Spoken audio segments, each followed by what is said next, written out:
ওনারা কি কোনো রকম ওনারা বললেন যে আমরা ইমিডিয়েট ব্যবস্থা করছি আমাদের সরকারের তরফ থেকে, আপনারা জানালেন সেটা আমরা কনভে করে দেবো। আমরা খুব ভীষণ উদ্বিগ্ন এই মুহূর্তে। গতকাল রাত্রে তো প্রচুর মানে মন্দির ভাঙা, মানুষকে করে আক্রান্ত হয়েছে। আর চিন্ময় মহাপ্রভুর পাশে যারা দাঁড়িয়েছেন লয়ার, তাদেরকে পিটানো হচ্ছে বা হুমকি দেওয়া হচ্ছে, তারা কেউ দাঁড়াননি কালকে। এটা পৃথিবীতে এরকম ধরনের মানব অবক্ষয়, নির্যাতন, অমানবিক হয়নি কোথাও। তো যার জন্য আপনারা মিডিয়া বন্ধু যারা আছেন সবাই সোচ্চারিত হন। আমরা এদের পাশে দাঁড়াবো। এরপরে নেক্সট স্টেপ নেওয়ার জন্য আমরা চিন্তা ভাবনা করছি। যদি এর মধ্যে কিছু না হয় তাহলে আমরা বর্ডার সিল করবো, লক্ষ লক্ষ মানুষকে নিয়ে বর্ডারে যাবো, সমস্ত খাদ্যদ্রব্য বন্ধ করে দেওয়া হবে। ত্রিপুরা গভর্নমেন্ট ইতিমধ্যেই ভালো স্টেপ নিয়েছে, তারা যত নার্সিং হোম হসপিটাল সব বন্ধ করে দিয়েছে। ওই এখানকার বিরোধী দলনেতা তিনিও বলেছেন স্টেপ নেওয়ার জন্য।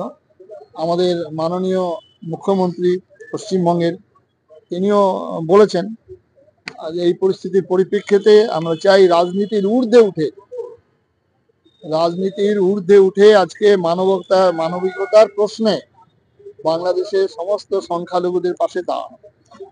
আমরা ইতিমধ্যে সনাতন সংস্কৃতি সংসদের পক্ষ থেকে আমরা এসেছি। আমরা বিভিন্ন মঠ, ইনি গৌড়ীয় মঠের পশ্চিমবঙ্গের সম্পাদক, আমি ভারত সেবাশ্রম সংঘের কর্মী। আমরা আশ্রমের পক্ষ থেকেও আমাদের প্রধান সম্পাদক ইতিমধ্যেই দিল্লিতে প্রধানমন্ত্রী, স্বরাষ্ট্রমন্ত্রী দপ্তরে জানিয়েছেন ব্যবস্থা নেওয়ার জন্য। আমরা অপেক্ষা করছি আরো 3-7 দিন, যদি এর মধ্যে মহাপ্রভু চিন্ময় প্রভুর যদি মুক্তি না হয় তাহলে আমরা বর্ডারে লক্ষ লক্ষ মানুষকে নিয়ে উপস্থিত হব 7 দিনের মধ্যে। আচ্ছা, এই বাংলাদেশে আমরা দেখতে পাচ্ছি এক একটা জেলাতে হিন্দুদেরকে টার্গেট করে তাদেরকে মারধর করা হচ্ছে, অথচ গ্রেপ্তারি নেই। কি বলবেন? গ্রেপ্তার নেই, এটা বাংলাদেশে। এর পেছনে তো পাকিস্তান রয়েছে না। 1947 সালে যে দেশ বিভাজন হয়েছিল, টু নেশন থিওরিতে, ধর্মের ভিত্তিতে পাক ভূমি আর অপাক ভূমি এই নিয়ে ভাগ হয়েছিল দেশ। সুতরাং 47 সালের পর যেভাবে মানুষ আসতে শুরু করেছিল, তখন ভারত সরকার প্রতিশ্রুতি দিয়েছিলেন যে শরণার্থী অনুপ্রবেশকারী যারা ওপার থেকে আসবে তাদের আমরা সুষ্ঠু ব্যবস্থা করব, থাকার ব্যবস্থা করব।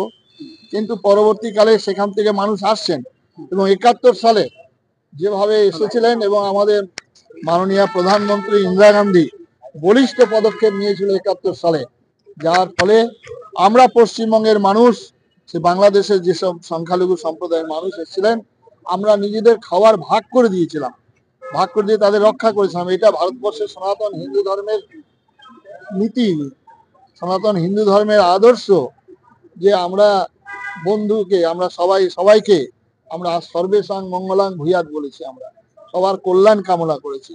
যে সাপ কামড়ালে মানুষ মারা যায়, সে সাপকে দিয়ে দুধ কলা দিয়ে পুজো করে আমাদের সনাতন ধর্মের মানুষ। আমরা পাথরকে পূজা করি, আমরা গাছকে পুজো করি, বনের পশু পাখিকে পুজো করি।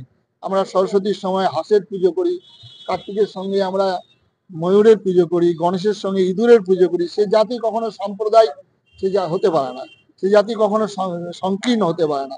ভারতবর্ষের পৃথিবীর ইতিহাসে ভারতবর্ষের কোনো দিন কোনো রাজা একটা রাজ্যকে আক্রমণ করে তাকে হত্যা করে সেখানে বসিয়ে দেওয়া হয়।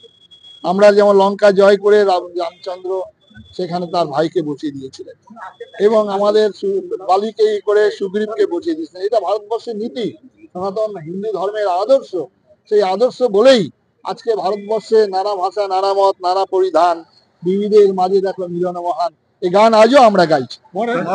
মোহাম্মদ ইউনূসের উপরে কি জামাত গোষ্ঠীর প্রভাব কাজ করছে, কি মনে হয়? সেটা তো আপনারা ভালোভাবে বুঝছেন, জামায়াত গোষ্ঠী মানে প্রবল ভাবে কাজ করছেন। নাহলে একজন নির্বাচিত সরকার, হাসিনাকে তাড়িয়ে দেওয়া হলো, উনি তো অস্থায়ী হিসাবে বসলেন, বসে এখানে একটা অঙ্গুলি হেলনে নড়ছেন। আমরা অপেক্ষা করছি সেই সঙ্গে পৃথিবীর যে শ্রেষ্ঠ শক্তিধর রাষ্ট্র, সেই রাষ্ট্রের দিকে তাকিয়ে আছি, সেখানে বসে হয়তো পরিবর্তন হবে। তার আগে আমরা ভারতবর্ষের এবং পশ্চিমবঙ্গের বাঙালি যারা আমরা সংখ্যালঘু সম্প্রদায়ের পাশে, তারা আমরা দাঁড়াবো, এবং পশ্চিমবঙ্গের লক্ষ লক্ষ আমরা বাঙালি হিন্দুদের নিয়ে আমরা বর্ডারে যাব।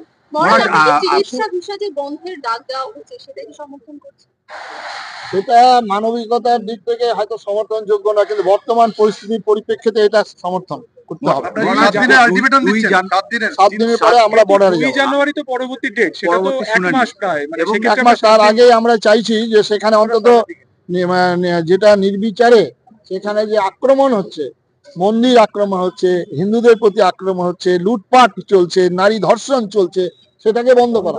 মহারাজ কোনো উকিল দাঁড়াতে পারছে না তার হয়ে।